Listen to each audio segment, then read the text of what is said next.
Now the tension between Russia and America just got messy. After Trump imposed sanctions on two major Russian oil companies, this was met by a defiant ear from Putin. The question that I have after all this, but I have a question after all this, but before then, let me play you this video. Now, regarding the new sanctions, first of all, there is nothing new here. Yes, they are of a serious nature for us, of course, this is understandable. And they will have certain consequences, but still, they will not significantly affect our economic well-being. This, of course, is an attempt to put pressure on Russia, but no self-respecting country and no self-respecting people ever decided anything under pressure. And of course, Russia has such a privilege to feel and consider itself on this list of self-respecting countries and peoples. My question remains, is any African country, is any African nation or country ready for such? Just in case such a thing happens today or right now.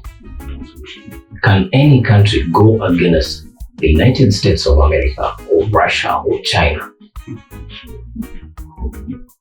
We are busy fighting against each other. We are busy fighting with our leaders. We are busy fighting with other tribes within our own borders. While the big players are busy fighting, doing trade wars, boasting who can import more oil, who can impose greater tariffs on whose products. We saw what China and America was doing when with the rare earths. Can any African country or nation do this? Do we have any? We focus on things that are not important over here and forget the major issues, the major development agendas. Listen, if we were to focus on the resources that we have in our nations, we'll be so far, trust me. We have diamonds and so in gold in South Africa, but where is it really going? I heard Kenyans are going to store their gold in France. How does that even make sense?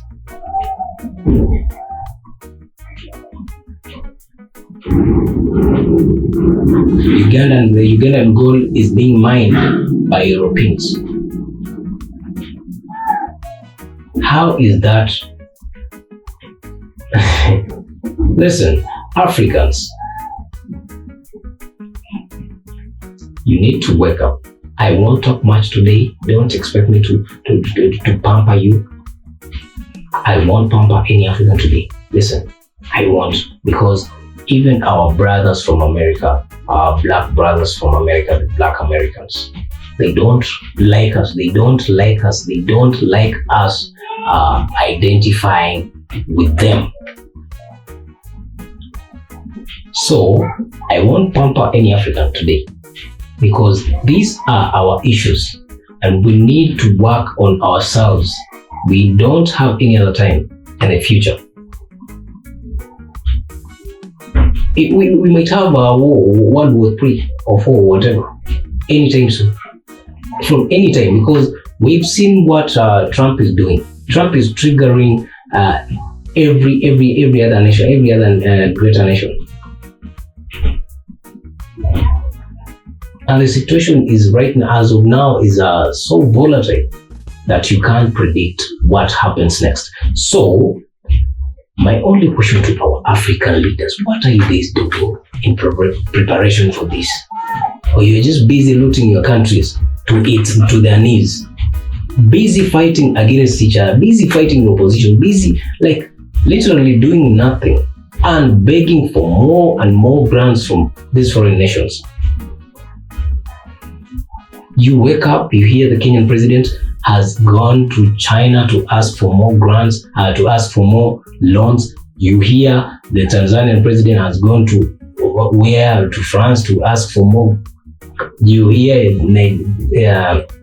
we recently saw like the Nigerian president, Mr. Tinubu, got more loans from IMF.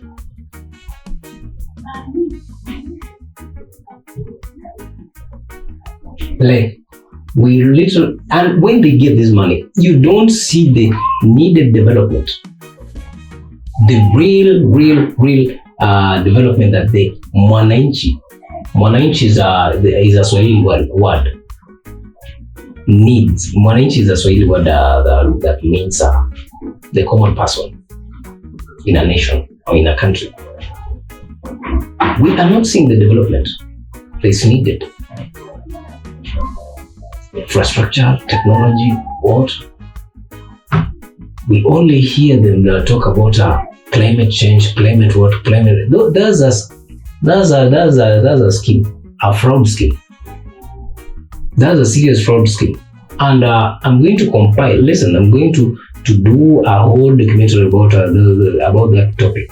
There are African presidents that have been using it to couple funds from these international nations. Oh, we are going to change certain things in Africa. We are going to study. They never do that, my friend. These guys are busy building homes, building hotels, building luxury resorts, bagging like lots and lots of money in bags, in sacks, and whatever, and storing it overseas.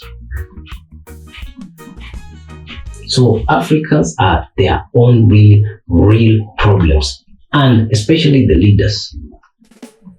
We need to find a balance between between corruption and development. Trust me, because I think as of this moment, we can't end corruption. It's hard. It has become a part of them. So let them find a balance between corruption and development.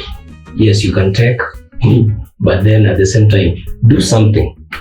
Yeah, just do something. Just do something. Kenyans are going to pay 8 shillings per kilometer on a road built using their money as toll fees. 8 shillings per kilometer on a road built using your taxes.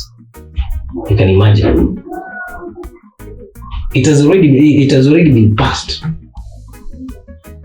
by the President William Ruto. You go to Nigeria, there's so much happening. There's so much kidnappings. There's so much abductions. There's so much